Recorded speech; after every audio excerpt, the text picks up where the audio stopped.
à l'occasion des 500 ans de la Réforme, mais aussi de la semaine de prière pour l'unité des chrétiens, que nous avons imaginé une série d'activités et d'animations ici au Centre Saint-François, ce lieu qui nous accueille en collaboration avec l'Église mennonite du Jura.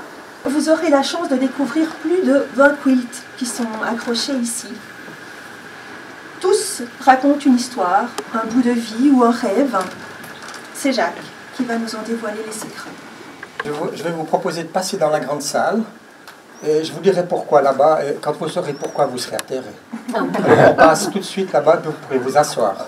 L'art du patchwork est arrivé avec les croisés qui ont amené cet art jusqu'en Sicile, non pas en tant que quilt, mais en tant qu'habit pour se protéger sous les armures.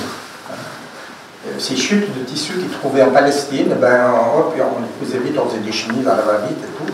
Et puis ils ont ramené cet art-là, enfin cet art, c'était pas un art à l'époque, c'était une manière d'utiliser des restes. Voilà.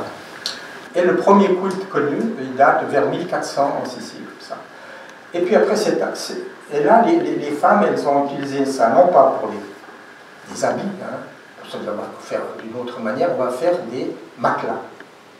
Parce que le mot quilt, anglais to quilt, ça vient en fait du vieux français quilt, C-U-I-L-T-E, qui veut dire matelas. La jeune fille qui se marie, elle va recevoir 3 quilts, elle va en faire un, elle-même.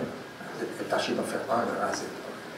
Et les 2 autres, ça sera fait par sa mère ou par ses cousines, ses sœurs, enfin.